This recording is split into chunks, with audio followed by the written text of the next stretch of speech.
Hepimiz biliyoruz, değil mi? Ekranların her yeri sardığı bu dünyada çocuk yetiştirmek gerçekten de bazen çok zorlayıcı olabiliyor. Peki, o çok sevdikleri kanepeden çocuklarımızı nasıl kaldıracağız da onları daha aktif bir hayata yönlendireceğiz? Gelin bu konuya şöyle bir dalalım ve modern ebeveynliğin bu büyük meydan okumasına birlikte bakalım.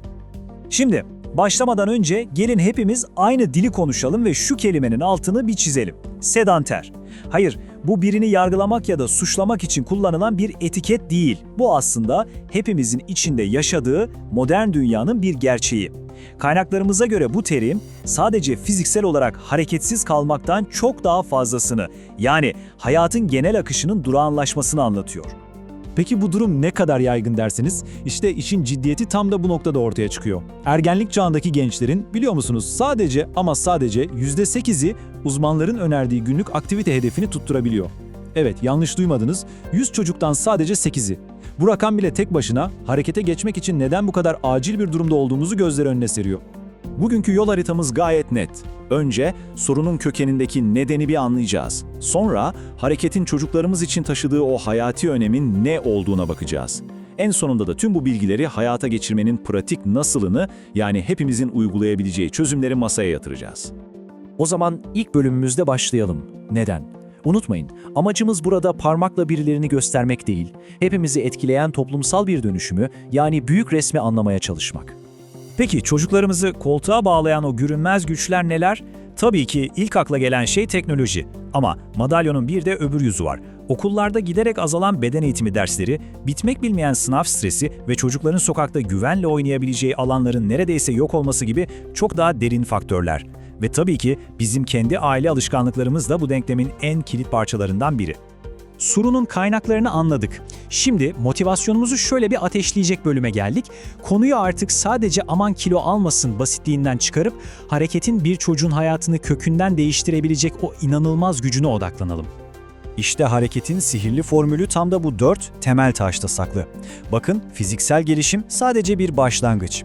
Hareket eden bir çocuğun beyni daha iyi çalışıyor, yani bilişsel gelişimi hızlanıyor. Arkadaşlarıyla daha iyi anlaşıyor, yani sosyal becerileri artıyor ve kendini daha iyi hissediyor, yani duygusal olarak güçleniyor. Bunların hiçbiri birbirinden ayrı düşünülemez. Biri güçlendiğinde diğerlerini de peşinden yukarı çekiyor. Az önce bahsettiğimiz o bilişsel sütununu biraz daha açalım isterseniz. Bu alıntı durumu mükemmel bir şekilde özetliyor.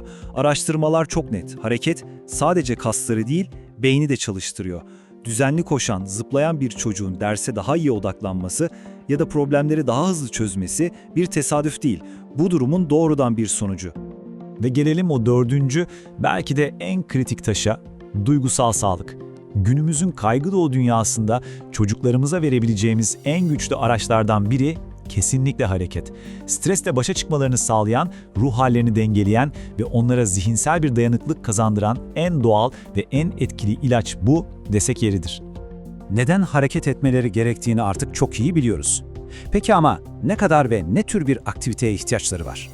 Şimdi gelin somut hedeflere, yani bilimin ve uzmanların bize gösterdiği yola odaklanalım. Rehber, yaş gruplarına göre oldukça net aslında. Okul öncesi minikler için kural basit. Gün boyunca sürekli hareket, zıplama, koşma. Onların işi zaten oyun oynamak. Okul çağına gelmiş 6 ile 17 yaş arası içinse sihirli bir rakam var. Günde en az 60 dakika. Ama öyle yavaş bir yürüyüşten bahsetmiyoruz. Kalbi biraz hızlandıracak, nefesi hafifçe kesecek türden bir aktiviteden bahsediyoruz. Peki bu 60 dakikalık aktivite menüsünde neler olmalı? 3 tane ana malzeme var. Menünün ana yemeği, yani her gün yapılması gereken şey aerobik aktiviteler. Yani ne bileyim, bisiklete binmek, koşmak gibi kalbi çalıştıran her şey. Bunun yanına da haftada en az 3 gün tırmanma parkurları veya jimnastik gibi kasları güçlendiren ve yine 3 gün zıplamalı oyunlar veya basketbol gibi kemikleri güçlendiren aktiviteleri eklememiz gerekiyor. Nedenini anladık, ne gerektiğini öğrendik. Şimdi en keyifli ve en önemli kısma, yani nasıl yapacağımıza geçiyoruz. Teoriyi bir kenara bırakalım da bu bilgileri gerçek hayata, kendi ailemizin içine nasıl sokabiliriz ona bakalım.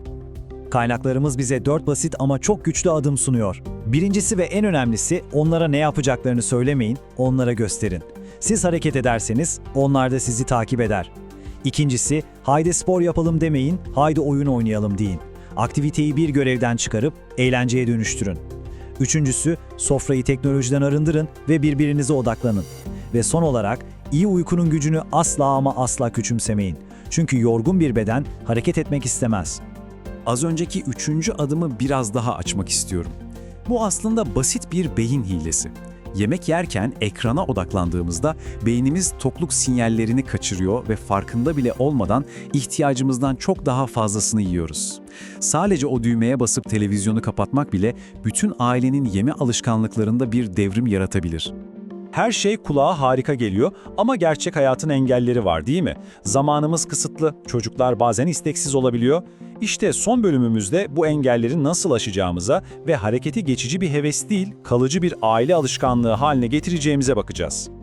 Gelin bu grafiğe bir sorun olarak değil de bir fırsat olarak bakalım. Çocuklarımız okuldan sonraki zamanlarının neredeyse yarısını hareketsiz geçiriyor. İşte burası bizim oyun alanımız.